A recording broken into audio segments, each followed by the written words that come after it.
నమస్తే. Welcome to VSP Telugu audio కథలు. కథా శీర్షిక బాధ్యతలో హక్కు. రచన పూర్ణిమ పెమ్మరాజు.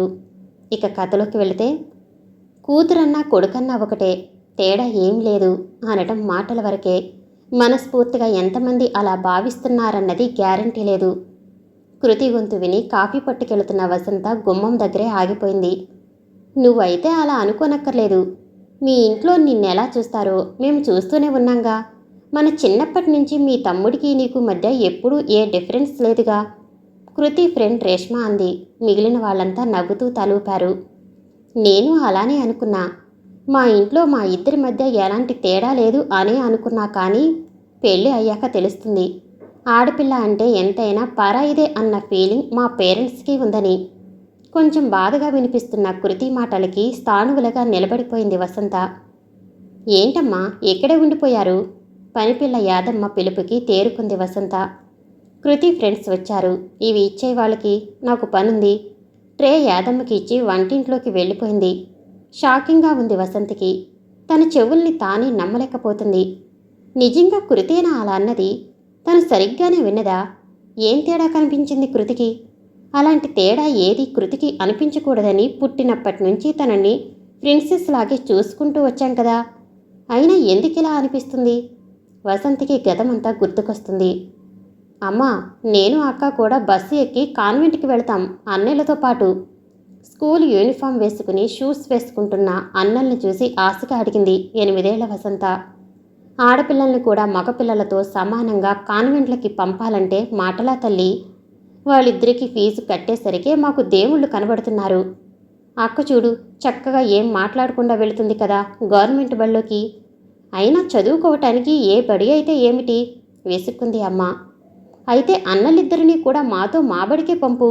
చదువుకోవటానికి ఏదైతే ఏమన్నావుగా, ఉక్రోషంగా అంది వసంత. వాళ్లతో మీకు పోలిక ఏమిటే? వాళ్ళు మగపిల్లలు, చదువుకుని ఉద్యోగాలు చెయ్యాలి. మీరేం చేస్తారు? ఉద్యోగాలు చెయ్యాలా, ఊళ్ళేలాలా? త్వరగా అన్నాలు తిని బయలుదేరండి. లలిత కంచాలు పెట్టు. పెద్ద కూతురిని పురమాయించింది వసంత వాళ్ళమ్మ. నాకు వేడి అన్నం కావాలి, ఈ చద్దన్నం మజ్జిగ వద్దు మొరాయించింది వసంత. దీనితో పెద్ద తలనొప్పి అయిపోతుంది. అన్నిటికీ మగపిల్లలతో పోటీ. నోరు మూసుకుని తిను, లేకపోతే మానే. నేను మీ అమ్మలాగా సాగతీస్తూ కూర్చోను. లలిత, అన్నలకి ఈ వేడి అన్నం పెట్టి పెరుగు వెయ్యి. మీ ఇద్దరూ చద్దన్నం తిని బయలుదేరండి. నానమ్మ అరుపుకి కిక్కురుమనకుండా కంచం దగ్గర కూర్చుంది వసంత. అప్పుడే పెళ్లికి ఎందుకు ఒప్పుకున్నావాక? ఇంకా చదివే పూర్తి కాకుండా? నిశ్చితార్థానికి రెడీ అవుతున్న లలితని చూస్తూ అడిగింది వసంత. మంచి సంబంధం చేసుకోమన్నారుగా, ఇంకెందుకు ఇప్పుడు ఈ ఆలోచనలు? నిర్లిప్తంగా అంది లలిత. చెప్పొచ్చుగా అక్క, ఎంత మంచి మార్కులు వచ్చాయి నీకు. అన్నయ్య ఇంటర్ తప్పినా మళ్ళీ నానా తంటాలు పడి ఇంజనీరింగ్లో చేర్చారు. నీకు చాలా మంచి మార్కులు వచ్చాయి. సీటు వస్తుంది మంచి కాలేజీలో. గట్టిగా అడుగు ఆవేశంగా అంటున్న 14 ఏళ్ల వసంతిని జాలిగా చూసింది లలిత. పిచ్చిదానా, అడిగి లేదనిపించుకోవటం తప్ప చిన్నప్పటి నుంచి ఏదన్నా కోరుకున్నది దొరికిందా మనకి? ఆడపిల్ల అంటే బరువు, వీలైనంత ఈజీగా దించుకోవాలి అనుకుంటారు తల్లిదండ్రులు. ఆడపిల్ల పుట్టినప్పుడే పరాయిది అని ముద్ర వేసేస్తారు. చూస్తూనే ఉన్నావుగా చిన్నప్పటి నుంచి. తినే తిండి దగ్గర నుంచి మనకి అన్నయ్యలకి మధ్య తేడా. వాళ్ళ దృష్టిలో మనకి పెళ్లి చేసి పంపేస్తే ఏడాదికి ఒకసారి వచ్చిపోయే చుట్టాలం మాత్రమే మనం. అనవసరంగా గొడవ ఎందుకు? మనం పరాయి ఎలా అవుతామక్క? ఈ ఇల్లు మనది కూడా కాదా?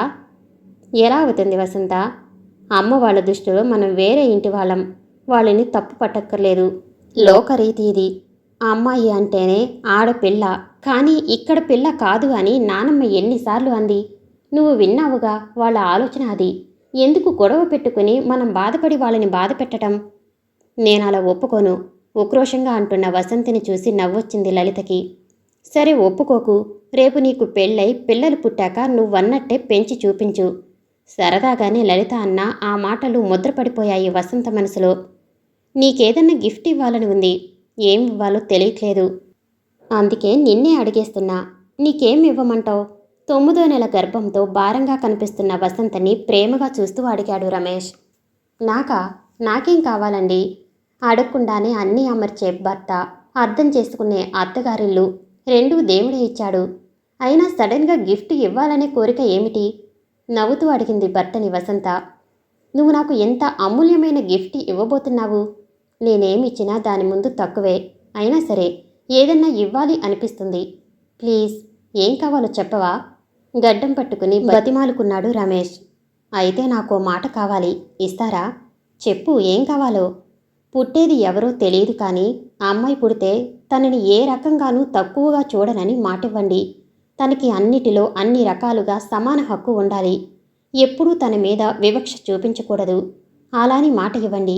చేయి చాపింది వసంత. ఏయ్, ఏంటిది వసు? అసలు ఎందుకు అలా చేస్తాం? నువ్వు ప్రత్యేకించి అడిగి మాట తీసుకోవాలా? మనకి అమ్మాయి పుడితే అంతకన్నా కావాల్సింది ఏముంది? మేము ముగ్గురము మగపిల్లలమే. అన్నయ్యలిద్దరికీ మళ్ళీ మగపిల్లలే. చిరాకెత్తిపోయి ఉన్నాం. మనకి అమ్మాయి పుడితే తనే ప్రిన్సెస్ ఆఫ్ ద హౌస్.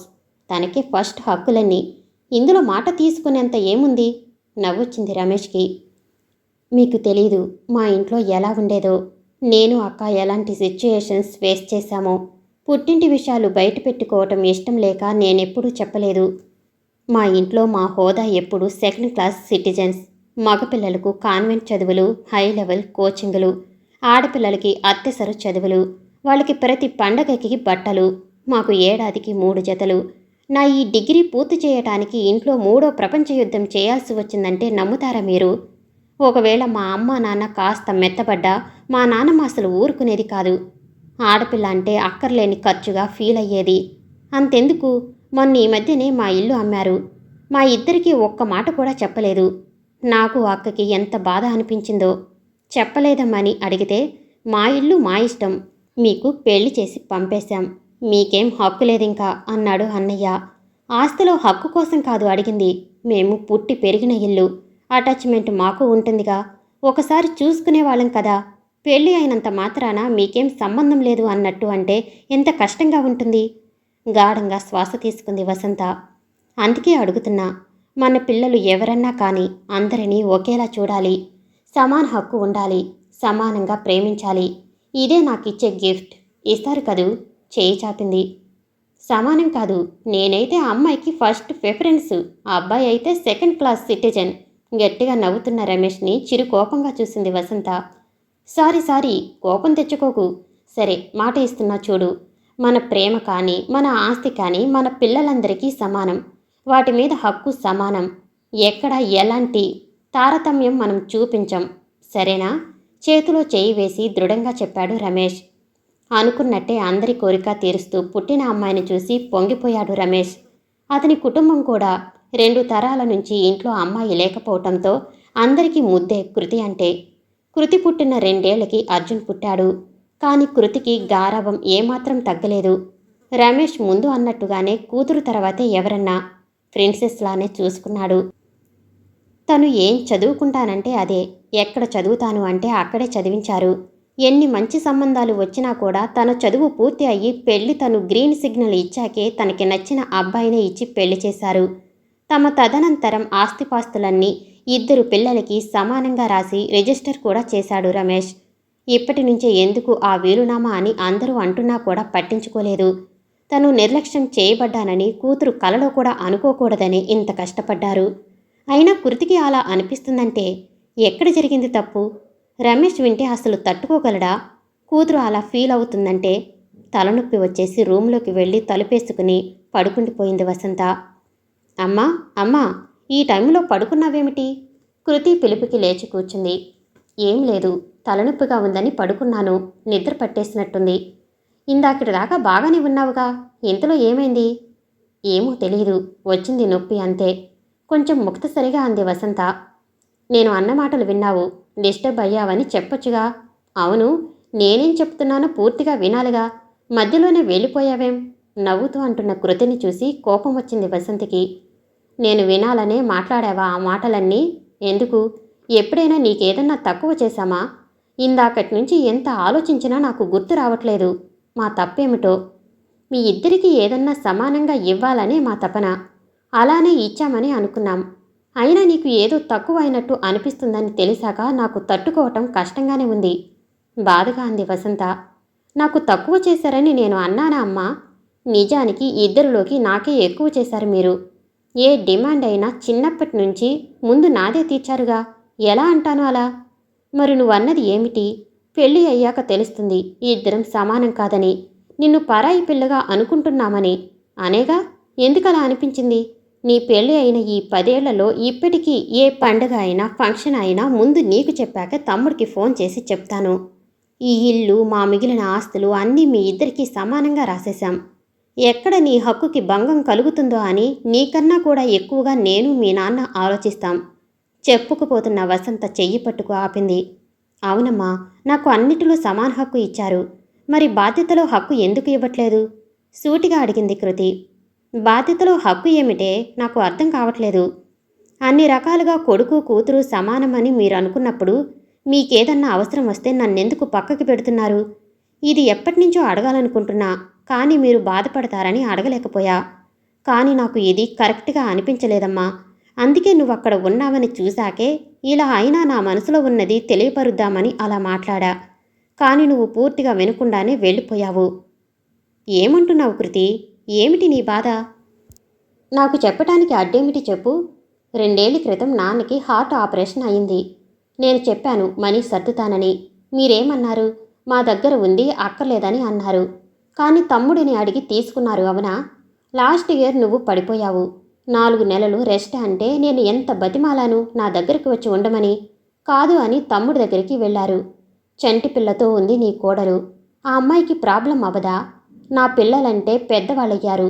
నా దగ్గరికి రావటానికి మీకేమిటి ప్రాబ్లం? ఇలాంటివి చాలాసార్లు జరిగాయి. నాకు అవసరమైనప్పుడు నా హక్కుగా మిమ్మల్ని ఎన్నిసార్లు పిలిచాను. మీకు అవసరం ఉన్నప్పుడు నేను చూసుకుంటా అంటే ఎందుకు ఒప్పుకోరు? నా ఇల్లు మీకు పరాయిగా ఎందుకు అనిపిస్తుంది? కృతి ప్రశ్నకి జవాబేమీ ఇవ్వలేకపోయింది వసంత. నాకు అర్థమైంది ఏమిటంటే అమ్మా, మీరు నమ్మింది మనస్ఫూర్తిగా ఆచరించటం లేదు. ఇద్దరూ సమానం అంటే అన్నీ సమానంగా ఇవ్వాలి. మీ సుఖంలోనే కాదు, కష్టంలోనూ నాకు భాగం ఇవ్వాలి. హక్కులతో పాటు బాధ్యతలు కూడా అప్పచెప్పాలి. లేదంటే నాకు ఇప్పుడు మీరు నన్ను పరాయిగా చూస్తున్నారు అనిపిస్తున్నది నిజమే అవుతుంది. ఆ అమ్మాయిలకి అన్నిటిలో సమాన హక్కు కావాలి అమ్మా. అలానే బాధ్యతలో కూడా సమాన హక్కు కావాలి. ఇందాక నా ఫ్రెండ్స్కి అయినా ఇదే చెప్పాను. ఇదంతా నువ్వు నాన్నకి చెప్తే సరే, లేకపోతే నేనే చెప్తాను. బాధ్యతలో నా హక్కు నాకు ఇమ్మని. నిజానికి సమానంగా కాదు, నాకు కొంచెం ఎక్కువ ఇవ్వాలి. మొదటి నుంచి అలానే ఇచ్చారు కాబట్టి. నెమ్మదిగానే చెప్పినా చాలా స్పష్టంగా చెప్పిన కృతి మాటలతో తమ ఆలోచనలో ఎక్కడో ఉన్న చిన్న తప్పును అర్థం చేసుకుంది వసంత. అందువల్ల కూతురు ఎంత హర్ట్ అయ్యిందో అర్థమైంది. ఇంకెప్పుడూ ఇలా జరగదు తల్లి. తెలియకుండానే నిన్ను బాధ పెట్టినందుకు సారీ. కానీ ఒక్కటి మాత్రం చెప్పాలి. అందరూ ఆస్తుల్లో హక్కు అడుగుతారు, కానీ బాధ్యతలో హక్కు అడుగుతున్నావు చూడు. నిన్ను చూస్తుంటే గర్వంగా ఉంది. నీలానే అందరూ ఆడపిల్లలు ఉంటే ఎవరూ కూతుర్ని తక్కువగా చూడరు, వద్దనుకోరు. ముద్దు పెట్టుకుంది కూతుర్ని. అందరు కూతుళ్ళు నాలాగా ఉండాలి అంటే అందరి తల్లిదండ్రులు మీలాగా ఉండాలి కదమ్మా. నవ్వుతూ ప్రేమగా తల్లిని కౌగిలించుకుంది కృతి. సమాప్తం. నేను వినిపించే ఆడియో కథలు, నవల్స్ మీకు నచ్చినట్లయితే షేర్ చేసి, లైక్ చేసి తప్పకుండా సబ్స్క్రైబ్ చేసుకోండి. Thank you for watching.